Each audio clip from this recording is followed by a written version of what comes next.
दोस्तों इस वीडियो में हम देखेंगे कि कैसे हम घर बैठे बैठे म्यूचुअल फंड में अपने इन्वेस्टमेंट को स्टार्ट कर सकते हैं। यानी इस वीडियो में मैं आपको लाइव करके दिखाऊंगा कि कैसे आप अपने लिए एक एसआईपी की शुरुआत कर सकते हो। मैं ये मान के चल रहा हूं कि जो भी इंसान इस वीडियो को देख रहा है उसे एसआईपी के बारे में कुछ भी नहीं पता, इसीलिए मैं बिल्कुल बेसिक से स्टेप बाय स्टेप आपको हर एक चीज समझाऊंगा। स्टेप बाय स्टेप अपनी खुद एक एसआईपी शुरू करके आपको दिखाऊंगा ताकि आपको अच्छे से समझ आए कि एसआईपी क्या होता है, म्यूचुअल फंड में हम अपनी इन्वेस्टमेंट को एक तरह से स्टार्ट कर कैसे सकते हैं। अच्छा, पूरा मैं आपको एसआईपी शुरू करके बताऊंगा, लेकिन उससे पहले 4 ऐसे पॉइंट्स हैं जो लोग गलती करते हैं जिस वजह से उनके जो रिटर्न्स हैं वो कम बनते हैं। ये 4 पॉइंट्स बहुत ज्यादा जरूरी है। मतलब आप एक बार जब आप ये 4 पॉइंट्स देखोगे ना, आप कहोगे कि ये बहुत अच्छा काम किया कि पहले हमने ये 4 पॉइंट्स डिस्कस कर लिए। देखो, एक इमेजिन करो, सबसे पहले 4 पॉइंट्स एक एक करके समझा रहा हूं, लेकिन आप इमेजिन करो कि 2 दोस्त हैं, ठीक है। दोनों दोस्तों ने मान लो 5,000 रुपए की एसआईपी शुरू करी, ठीक है, और दोनों ने सेम टाइम के लिए ही एसआईपी चलाई। जो पहला दोस्त है उसने एक तरह से जब एसआईपी ब्रेक करी, दोनों ने एक तरह से इमेजिन करो कि सेम टाइम पे ही एसआईपी ब्रेक करी। पहले दोस्त ने टोटल पैसे जमा कर लिए थे 50 लाख रुपए, वहीं दूसरे दोस्त ने, दोनों ने सेम टाइम के लिए एसआईपी चलाई है, सेम अमाउंट की चलाई है, दूसरे दोस्त ने 90 लाख रुपए का कॉर्पस जमा कर लिया था। अब सवाल आता है कि ऐसा क्यों हुआ? दोनों ने सेम अमाउंट की एसआईपी चलाई, सेम टाइम के लिए चलाई, एक 50 लाख रुपए जोड़ के बैठा है, दूसरा 90 लाख रुपए जोड़ के बैठा है। ऐसा क्यों? यही 4 पॉइंट्स मैं आपको समझाऊंगा। सबसे पहला पॉइंट क्या है? जब भी आप एसआईपी शुरू करोगे ना, आपको 2 तरह के फंड दिखेंगे। पहला होता है रेगुलर प्लान, दूसरा होता है डायरेक्ट प्लान। बड़ी बेसिक मैं आपको बातें बता रहा हूं, लेकिन ऐसी बातें कि आपके बहुत पैसे बचेंगे। जब भी आप एसआईपी शुरू करोगे, एक चीज की गांठ पकड़ लो, कभी भी आप रेगुलर प्लान में इन्वेस्ट नहीं करोगे। मैं एक बार आपको 2 स्क्रीनशॉट्स दिखाता हूं, जस्ट फॉर एग्जांपल है। मैं कोई फंड रिकमेंड नहीं कर रहा, ना ही इस वीडियो के डिस्क्रिप्शन में आपको किसी भी चीज का लिंक मिलेगा। बहुत न्यूट्रल होके मैं ये वीडियो बनाना चाहता हूं कि आपको ज्यादा से ज्यादा नॉलेज मिले, दैट्स इट, ठीक है। देखो, बस ये एग्जांपल है, फंड को कंसीडर मत करना, ठीक है। जैसे HDFC मिड कैप फंड, सामने क्या लिखा हुआ है? Direct plan. अगर कोई इस फंड में इन्वेस्ट करना चाहता है तो यह चीज समझ लेना कि जो डायरेक्ट प्लान है इसी में ही इन्वेस्ट करना। वहीं एक और फंड का नाम लिखा है, देखो नीचे, HDFC mid cap fund regular plan. इस रेगुलर प्लान में हम इन्वेस्ट नहीं करेंगे। देखो, डायरेक्ट प्लान हो चाहे रेगुलर प्लान हो, फंड में कोई फर्क नहीं है। उसका फंड मैनेजर भी सेम है, कंपनीज भी उसके अंदर सेम है, सब कुछ सेम है। लेकिन रेगुलर प्लान में एक्सपेंस रेशियो बहुत ज्यादा होता है, रेगुलर प्लान में खर्चे बहुत ज्यादा होते हैं, जिस वजह से रेगुलर प्लान में ज्यादा रिटर्न्स नहीं आते। इसका कारण क्या है कि जो रेगुलर प्लान है उसमें डिस्ट्रीब्यूटर और एजेंट के कमीशन होते हैं, वो आपकी जेब से ही कटते हैं। समझ के बात को? जैसे अगर आप इस एग्जांपल को भी देखोगे तो आप देखो, जो ये डायरेक्ट प्लान है इसका 3 साल का एवरेज रिटर्न कितना है? 20.20%।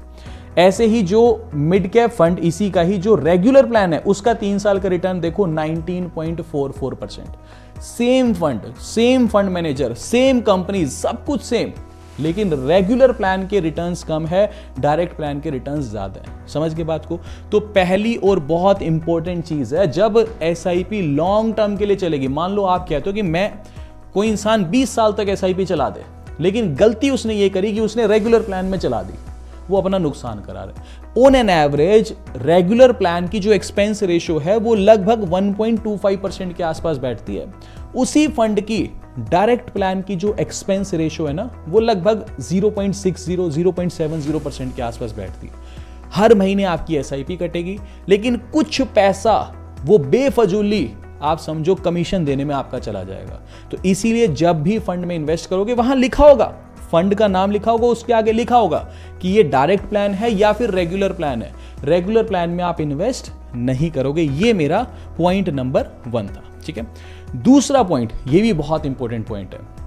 मान लो आज आप महीने का 30,000 रुपीज कमा रहे हो, राइट।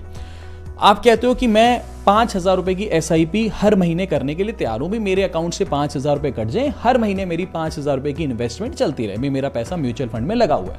बहुत अच्छी बात है, लेकिन गलती यह है कि वो अगले साल भी 5,000 की चलेगी, उससे अगले साल भी 5,000 की चलेगी, वो 5,000 रुपए की एसआईपी ही चलती रहेगी। आपको हमेशा एक सिंपल सी चीज समझो, पहला पॉइंट तो ये है कि आप लाइफ में जो भी काम कर रहे हो सबसे पहले तो उस काम में ग्रोथ हासिल करो। नौकरी कर रहे हो तो अपनी स्किल्स इस तरीके से बढ़ाओ कि आपकी इनकम जो है वो बढ़नी शुरू हो। जब आपकी खुद की इनकम बढ़ेगी ना तो ही आप अच्छे से इन्वेस्टमेंट ज्यादा कर पाओगे। ठीक है, तो आज अगर कोई 30,000 कमा रहा है तो उसका पहला गोल ये होना चाहिए कि मान लो वो 5,000 रुपए की SIP चला रहा है, अगले साल उसका पहला गोल ये होना चाहिए कि यार सैलरी कम से कम मेरे को बढ़वानी। आज 30,000 है, कल मेरी सैलरी बढ़े, फिर उसके अगले साल सैलरी बढ़े, फिर उसके अगले साल सैलरी बढ़े। ऐसे ही जैसे जैसे आपकी सैलरी बढ़ रही है वैसे वैसे आपका SIP के अंदर इन्वेस्टेड अमाउंट भी बढ़ना चाहिए। एटलीस्ट आप टारगेट लो कि आज मेरी SIP इस साल 5,000 रुपए की चल रही है तो अगले साल यही SIP 5,500 की चलनी चाहिए। आप समझ गए, इस साल जो SIP चल रही है अगले साल 10% से इन्वेस्टेड अमाउंट मेरा बढ़ जाना चाहिए। समझ गए, उसके लिए फिर आप अपनी स्किल के ऊपर काम करो, अपनी पर्सनल नॉलेज को बढ़ाओ ताकि आपकी सैलरी बढ़े, अदरवाइज आपकी सैलरी नहीं बढ़ेगी। आप समझ रहे हो बात को? तो ये सिंपल सा लॉजिक है। अब मैं आपको थोड़ा सा कैलकुलेशन से समझाऊं। देखो, मान लो 5,000 रुपए, ये मैंने आपको क्या समझाया था, 2 दोस्त समझाए थे ना। पहला दोस्त है, इसने 5,000 रुपए इन्वेस्ट किए, 12% का हम रिटर्न एज्यूम कर रहे हैं। ये सिर्फ एक अजम्पशन है, ठीक है, मार्केट का कुछ नहीं पता, कभी ऊपर जाता है कभी नीचे आता है। बट ओवरऑल अगर हम हिस्ट्री को देखें तो ओवरऑल रिटर्न्स जो है फिर धीरे धीरे बढ़ते ही रहते हैं। ठीक है, अब पहला एग्जाम्पल समझो कि मान लो 5,000 रुपए इन्वेस्ट किए, 12% हम रिटर्न एज्यूम कर रहे हैं। ठीक है जी, 20 सालों के लिए इसने 5,000 रुपए की ही SIP चलाई। तो 20 मतलब 5,000 रुपए हर महीने इन्वेस्ट कर रहा है, तो साल के इंटू में 12 करो 60,000 हो गए, और 20 साल में कितना इन्वेस्ट करेगा, टोटल 12 लाख रुपए। तो 20 साल में इन्वेस्टमेंट करी 12 लाख रुपए, लेकिन उसका पैसा बढ़ के कितना हो गया, 45,99,000, यानी ऑलमोस्ट 46 लाख रुपीज हो गया। अब दूसरी तरफ दूसरा दोस्त है, ये कहता है कि मैं भी 5,000 रुपए की SIP से शुरू करूंगा, लेकिन इसने अच्छी चीज ये करी कि मैं अपनी सैलरी भी बढ़वाऊंगा और मैं हर साल के बाद 10% से अपनी SIP भी बढ़ा दूंगा। अभी आज इस साल 5,000 है, अगले साल 5,500 हो जाएगी, फिर उसके साथ अगले साल फिर 10% बढ़ेगी। तो ऐसे करके इसने टोटल अमाउंट इन्वेस्ट किया 34,36,500 रुपीज, और 20 साल के बाद इसका पैसा हो जाएगा 93,15,692 रुपीज। आप समझ गए कितना बड़ा फर्क आ गया। अच्छा, अगर यही चीज ये 2 दोस्त 40 साल कंटिन्यू कर लेते तो जो पहला दोस्त है जो 5,000 की SIP 40 साल चलाता, उसका पैसा बढ़ के तो हो जाता 4 करोड़ 89,65,355 रुपीज। वही जो स्टेप अप SIP वाला दोस्त है, अगर वो 5,000 से शुरू करता और हर साल 10% से SIP बढ़ाता, उसका पैसा बढ़ के हो जाता 15,25,33,207 रुपए। ठीक है, हालांकि ये फिगर्स बोलने में करने में बहुत अच्छी लगती हैं, बट इतना पॉइंट तो आप भी समझते हो कि जितना ज्यादा पैसा इन्वेस्ट करोगे उतना ही ज्यादा रिटर्न मिलेगा। आप समझ रहे हो, अगर कोई 500 रुपए इन्वेस्ट करेगा सिर्फ और वो कहता है मेरा पैसा डबल हो गया, मान लो मार्केट ने डबल रिटर्न्स दे दिए, तो 1,000 रुपए ही तो मिले। वहीं कोई 1 करोड़ रुपए इन्वेस्ट करता है और मार्केट डबल हो जाती है, तो उसको 2 करोड़ मिलेंगे। तो सिंपल सा लॉजिक तो ये आप भी समझते हो कि जितना निवेश करोगे उतना ही अगर मार्केट पॉजिटिव रहेगी तो ज्यादा रिटर्न्स मिलेगा। आप समझ रहे हो ना बात को?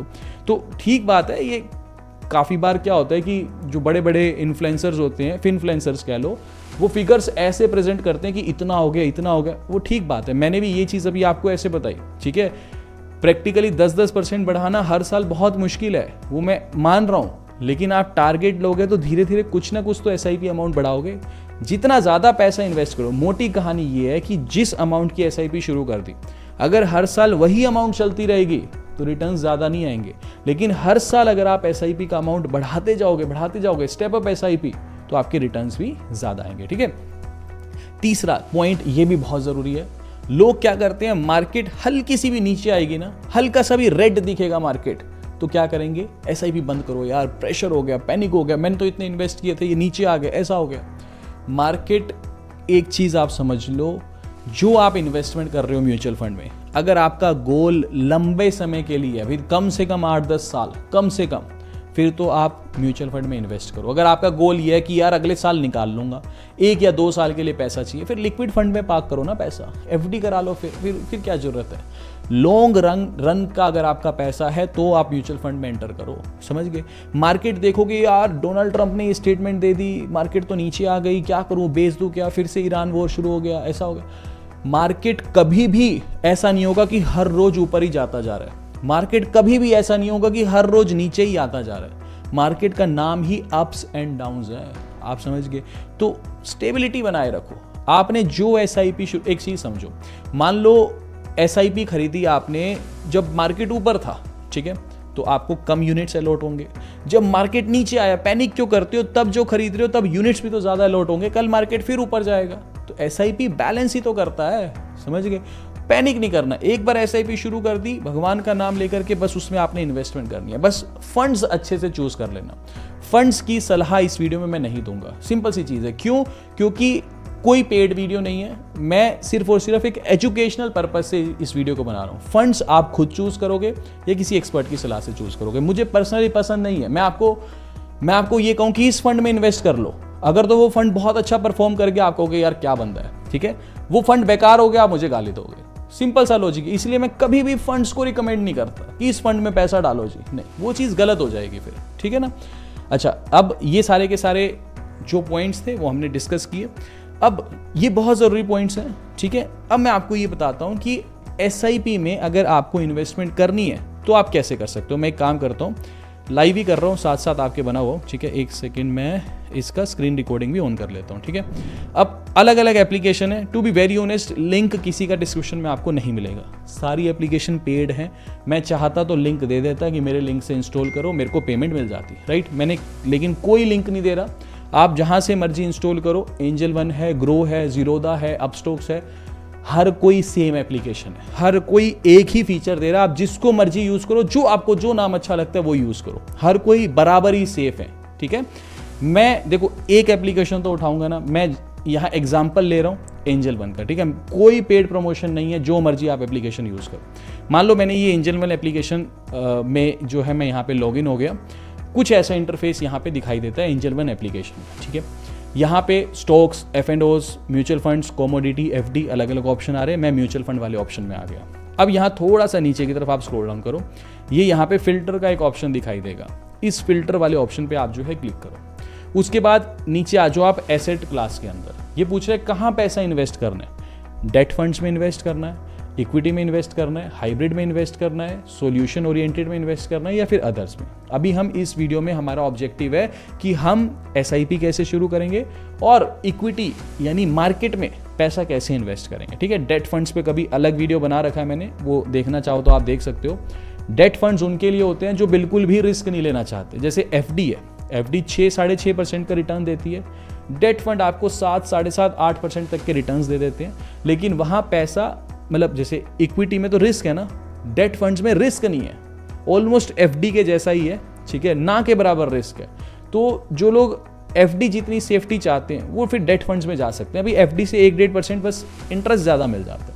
तो वो डेट फंड का वीडियो भी आप आई बटन पे जाके देख सकते हो, वरना एंड स्क्रीन पे लगा दूंगा, ठीक है। जो लोग रिस्क नहीं लेना चाहते वो डेट फंड में इन्वेस्ट करें।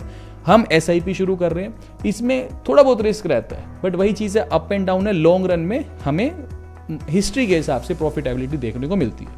हम यहाँ पे जो है इक्विटी वाले ऑप्शन को सेलेक्ट कर लेंगे, नीचे जो है फिर अप्लाई फिल्टर्स के ऑप्शन पे क्लिक कर देंगे।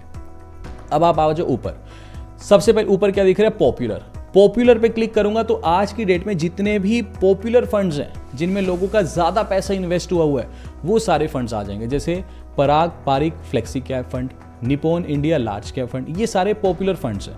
फिर आप आ जाओ लार्ज कैप फंड्स पे। लार्ज कैप क्या है, जैसे एक तरह समझो ब्लू चिप कंपनीज हैं।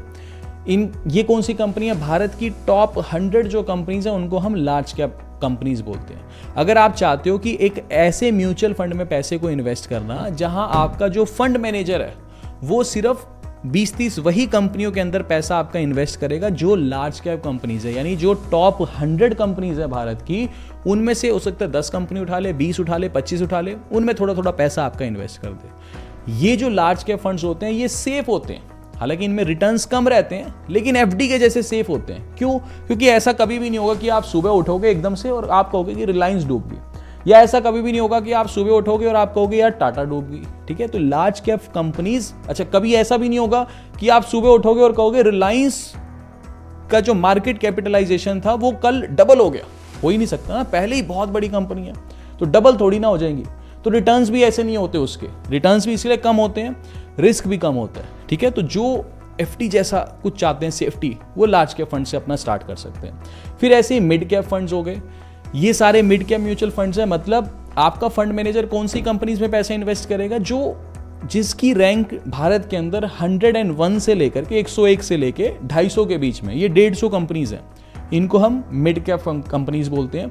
ये क्या है, इसके अंदर रिटर्न्स लार्ज कैप से थोड़े बेटर होते हैं, लेकिन रिस्क भी थोड़ा ज़्यादा हो जाता है, क्योंकि ये उतनी बड़ी कंपनी नहीं है, लेकिन रिटर्न्स ज़्यादा क्यों है कि अगर इनमें से एक आधी कंपनी भी ब्लू चिप कंपनी बन गई, यानी बहुत बड़ी कंपनी बन गई, तो मेरा पैसा ग्रो हो जाएगा। लेकिन इनमें से एक आधी कंपनी भी फेल हो गई तो मेरा पैसा भी कम हो सकता है। समझ गए बात को। फिर ऐसे ही अगला क्या है, फ्लेक्सी कैप है। फिर स्मॉल कैप समझते हैं पहले। स्मॉल कैप का मतलब ये होता है कि मान लो कोई कंपनी 250th रैंक से लेके नीचे है, कोई भी कंपनी, वो स्मॉल कैप कंपनी है। रिस्क भी बहुत ज़्यादा है, रिटर्न्स भी बहुत ज़्यादा आ सकते हैं। क्यों? क्योंकि छोटी कंपनी है। कल को वो मिड कैप बन जाए तो मेरा पैसा बढ़ गया, कल को वही कंपनी लार्ज कैप बन जाए तो भी मेरा पैसा बढ़ गया। आप समझ रहे हो बात को। स्मॉल कैप कंपनी है तो फेलियर भी बहुत जल्दी आ सकता है। भाई स्टार्टअप ही तो है एक तरह से, समझ रहे हो बात को, बस कंपनी थोड़ी बड़ी हो गई है। तो ये स्मॉल कैप कंपनीज है, रिस्क भी ज़्यादा, रिटर्न भी ज़्यादा। समझ गए। अच्छा, फिर सबसे बेस्ट पता क्या रहता है, मान लो अगर कोई बिगिनर है तो इंडेक्स फंड पकड़ लो। इंडेक्स फंड क्या है?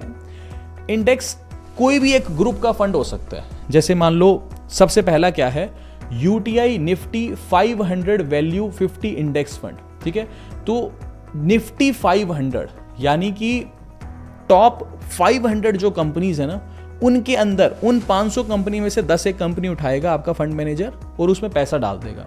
तो 500 कंपनीज है, तो इसमें लार्ज कैप भी आ गई, मिड कैप भी आ गई, स्मॉल कैप भी आ गई, तो आपका पैसा थोड़ा सा डाइवर्सिफाई हो गया। ठीक है, ऐसे ही नीचे आप और कोई एग्जांपल लो अच्छा सा, थोड़ा नीचे आ जाए। देखो जैसे ये है axis Nifty small cap 50 index fund. तो निफ्टी स्मॉल कैप 50, समझ गए बात को, यानी 250 से लेके 300 रैंक के बीच की जो कंपनीज हैं वो आपकी, उसके अंदर ये पैसा इन्वेस्ट करेगा। कुछ भी हो सकता है, निफ्टी 50 भी हो सकता है, यानी भारत की जो टॉप 50 कंपनीज है सिर्फ उनके अंदर ही पैसे को इन्वेस्ट करेगा। या मान लो बैंक 50 भी हो सकता है कि भारत के टॉप 50 बैंक्स उठाएगा, सिर्फ उसमें पैसा इन्वेस्ट करेगा। फार्मा 10 ये भी एक इंडेक्स फंड हो सकता है कि देश की जो टॉप 10 फार्मा कंपनीज हैं सिर्फ उसके अंदर पैसे को इन्वेस्ट करेगा। तो ऐसे करके ये मैंने, देखो बहुत ज़्यादा डेप्थ में तो फिर वीडियो बहुत लंबा हो जाएगा। ठीक है, अब मैं आपको एक ना SIP शुरू करके दिखाता हूँ। ठीक है, जैसे मान लो इंडेक्स फंड ही है, कोई भी मान लो सबसे पहले वाला ये UTI Nifty 500 value 50 index fund, मान लो मैंने इसको सिलेक्ट किया, राइट। या फिर एक काम करते हैं, इसको बैक कर लेते हैं। आप ना ये पॉपुलर फंड्स में ही आ जाओ। ठीक है, पॉपुलर फंड्स में मान लो पराग पारिक फ्लेक्सी कैप फंड है, जस्ट फॉर एग्जाम्पल है, मैं कोई रेफरेंस नहीं दे रहा, कोई रिकमेंडेशन नहीं दे रहा। ये वीडियो प्योरली एजुकेशनल पर्पस की वीडियो है। ठीक है, कोई लिंक डिस्क्रिप्शन में नहीं है, कोई ऐप का प्रमोशन नहीं है। अगर अभी तक सेशन इन्फॉर्मेटिव लग रहा है और आप चाहते हो ऐसी ही वीडियोस बने, तो प्लीज़ सपोर्ट किया करो, प्लीज़ दोस्तों के साथ शेयर किया करो, प्लीज़ वीडियो को लाइक किया करो, चैनल को सब्सक्राइब जरूर किया करो। अच्छा, मान लो अब पराग पारिक फ्लेक्सी कैप फंड में मेरे को अपने पैसे को इन्वेस्ट करना है, तो मैं इसके ऊपर क्लिक कर दूंगा। ये मेरे से पूछ रहा है कि SIP करनी है या वन टाइम इन्वेस्टमेंट करनी है। मान लो मैं वन टाइम इन्वेस्टमेंट करना चाहता हूँ, तो मैं यहाँ पे मान लो 1 लाख 10,000, 1 लाख 10 लाख कुछ भी पैसा इन्वेस्ट कर सकता हूँ। नीचे पे के ऑप्शन पे क्लिक करूंगा, ये पैसा सीधा वन टाइम लमसम हो गया ना, इकट्ठा एक साथ इन्वेस्ट हो जाएगा। हर महीने करने की जरूरत नहीं है, लेकिन बेटर रहता है कि SIP शुरू करें। तो मान लो ये कह रहा है कि मिनिमम इन्वेस्टमेंट 1,000 रुपये किया, तो मैं यहाँ पे 1,000 रुपये डालूंगा, पे 1000 के ऑप्शन पे क्लिक करूंगा, राइट। और यहाँ पे जो है ये गूगल पे वाले मोड से पे 1000 के ऑप्शन पे क्लिक कर दूंगा। ठीक है, तो गूगल पे है तो हो सकता है ये ना मेरी स्क्रीन रिकॉर्डिंग बंद करवा दे, कोई बात नहीं, स्क्रीन रिकॉर्डिंग इसने बंद करवा दी ना। मैं यहाँ पे आ गया एंजल वन एप्लीकेशन के ऊपर। ठीक है, थोड़ा सा ये लोडिंग टाइम ले रहा है, ठीक है, क्योंकि गूगल पे फिर वो स्क्रीन रिकॉर्डिंग अलाउ नहीं करता, तो इसलिए यहाँ साइड में फ़ोन जो है ये बंद हो गया। ठीक है, कोई बात नहीं, ये थोड़ा सा लोडिंग टाइम ले रहा है, मैं भी इसी पे बना हुआ हूँ। मैं चाहता हूँ कि सारा प्रोसेस हम लाइव ही करें। ठीक है, ओके, ठीक है, तो यहाँ पे ये कंप्लीट पेमेंट का ऑप्शन आ रहा है। मैं एक बार फटाफट से पेमेंट कर दे रहा हूँ। ठीक है, फिर मैं आपको दिखाता हूँ प्रोसेस। ठीक है, वेट, ठीक है, ये मैंने यहाँ अपना पासवर्ड डाला। अब यहाँ पे आप देखो ये एंजल वन की एप्लीकेशन है। ठीक है, और ये पेमेंट मेरी यहाँ पे जो है सक्सेसफुल हो गई। तो यहाँ से इसको मैं मिनिमाइज़ करूँगा और दोबारा एंजल वन पे आ जाऊँगा, राइट। तो ये देखो ये 1000 SIP इन्वेस्टेड। ठीक है, मैं एक स्क्रीन रिकॉर्डिंग भी ऑन कर लेता हूँ, आपको यहाँ साइड में भी दिख जाएगा। ठीक है, तो ये देखो ये अब आपको दिख रहा है 1000 SIP इन्वेस्टेड। 18 जुलाई 2026। तो 18 जुलाई को SIP कटी है, अगले महीने फिर 18 जुलाई को कटेगी, ऐसे करके 1000 रुपए की SIP मेरी हर महीने जो है कटना स्टार्ट हो जाएगी। एक चीज़ और बहुत इंपॉर्टेंट पॉइंट मेरे से मिस हो गया, ठीक है, I am really sorry for that.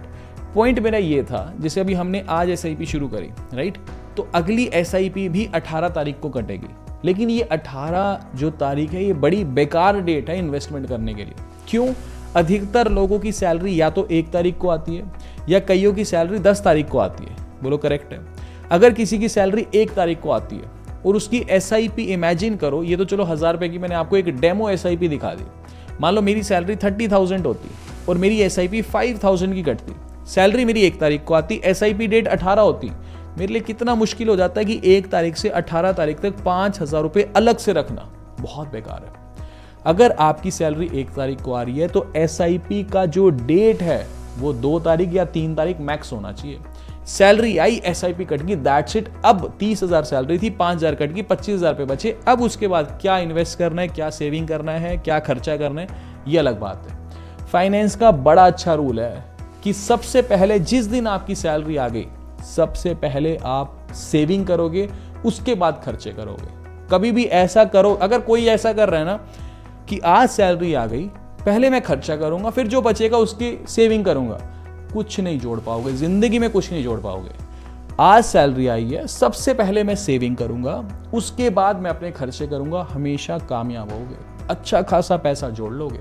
कमाई अलग चीज है, कामयाब वही है जो पैसा जोड़ना जानता है। सिंपल सी चीज है, ठीक है। अभी इस वीडियो को मैं यहाँ खत्म कर रहा हूँ। अपनी स्किल्स के ऊपर काम करो, अपनी एक्टिव इनकम को बढ़ाओ।